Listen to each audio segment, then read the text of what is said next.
ನೆಲ್ಲ ಹೊತ್ತಿ bus ಹತ್ತದ್ಲಂತೆ. Bus ಹತ್ತಿದಾಗ ಬಸ್ಸಲ್ಲಿ ಪಕ್ಕದಲ್ಲೇನೆ ಒಬ್ಬ ವ್ಯಕ್ತಿ ಕೂತಿದ್ದ. ಇವಳ ಚೀಲನ ಸರಿಪಡಿಸ್ಕೋತಾ ಆಗಾಗ ಇವಳ ಚೀಲ ಆ ವ್ಯಕ್ತಿಗೆ ತಗಲ್ತಾನೆ ಇತ್ತಂತೆ. ಆದರೂ ಅವನಿಗೇನು ಬೇಸರನೇ ಮಾಡ್ಕೊಂಡಿಲ್ಲ, ಸುಮ್ಮನೆ ಇದ್ದಂತೆ.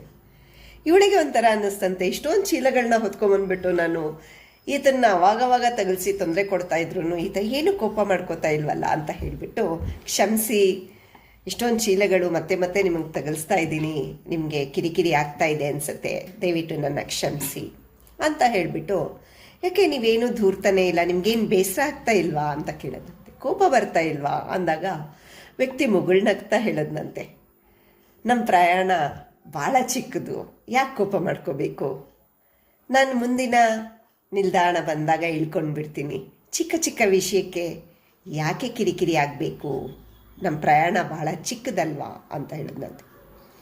ವಿಷಯ ಅಷ್ಟೇ, ಆದರೆ ನಮ್ಮ ನೈಜ ಬದುಕಲ್ಲಿ ಅದನ್ನು ಅಳವಡಿಸ್ಕೊಂಡಾಗ ಎಷ್ಟು ಸತ್ಯ, ಎಷ್ಟು ಸುಂದರ ಅಂತ ಅನ್ನಿಸುತ್ತೆ. ಹಾಗಾಗಿ ನಿಮ್ಮ ಜೊತೆಗೆ ಹಂಚ್ಕೋಬೇಕು ಅಂತ ಅನ್ನಿಸ್ತು. ಹೌದು, ಎಷ್ಟೋ ಸಲ ನಮ್ಮ ಹೃದಯಕ್ಕೆ ಘಾಸಿಯಾಗುವಂತಹ ಮಾತುಗಳನ್ನೆಲ್ಲ ಆಡಿರ್ತಾರೆ, ತುಂಬ ನೋವು ಕೊಟ್ಟಿರ್ತಾರೆ, ಕೋಪ ಬಂದಿರುತ್ತೆ, ಹೋರಾಟ ಮಾಡಿರ್ತೀವಿ, ಆರ್ಭಟ ಮಾಡಿರ್ತೀವಿ. ಆದರೂ ಶಾಂತವಾಗಿರಿ. ಯಾಕೆ ಅಂದರೆ ಆತ ಹೇಳ್ದಂಗೆ ನಮ್ಮ ಪ್ರವಾಸ ಭಾಳ ಚಿಕ್ಕದು. ಯಾರೋ ನಮ್ಮನ್ನು ಬೆದರಿಸಿರ್ತಾರೆ, ಅವಮಾನ ಮಾಡಿರ್ತಾರೆ, ಮೋಸ ಮಾಡಿರ್ತಾರೆ, ನಮ್ಮನ್ನು ಒತ್ತಡಕ್ಕೊಳಗೆ ಮಾಡಿರ್ತಾರೆ. ಆದರೂ ಶಾಂತವಾಗಿರಿ, ಅವ್ರನ್ನ ಪ್ರೀತಿಸ್ಬಿಡಿ. ಯಾಕೆ ಅಂತ ಹೇಳಿದ್ರೆ ನಮ್ಮ ಪ್ರಯಾಣ ಭಾಳ ಚಿಕ್ಕದು. ಕೆಲವರು ನಮ್ಗೆ ಇಷ್ಟ ಆಗದೆ ಇರೋವಂಥ ಕಮೆಂಟ್ಸ್ ಮಾಡಿರ್ತಾರೆ, ತುಂಬ ನಮ್ಮನ್ನು ನೆಗ್ಲೆಕ್ಟ್ ಮಾಡಿರ್ತಾರೆ, ನಮ್ಮನ್ನು ಎಷ್ಟೋ ಅವಮಾನ ಮಾಡಿರ್ತಾರೆ.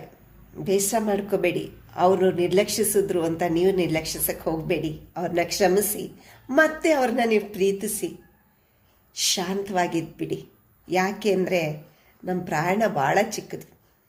ನೆನಪಿರಲಿ ಸ್ನೇಹಿತರೆ, ನಮ್ಮ ಪ್ರವಾಸ ಉದ್ದ ಎಷ್ಟು ಅಂತಲೇ ನಮಗೆ ಗೊತ್ತಿಲ್ಲ.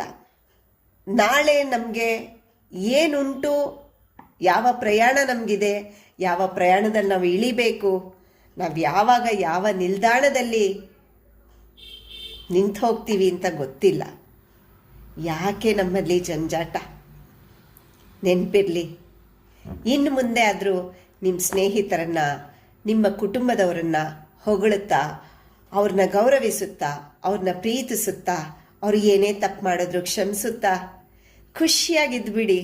ನೆನಪಿರಲಿ, ನಮ್ಮ ಪ್ರವಾಸ ಭಾಳ ಚಿಕ್ಕದು.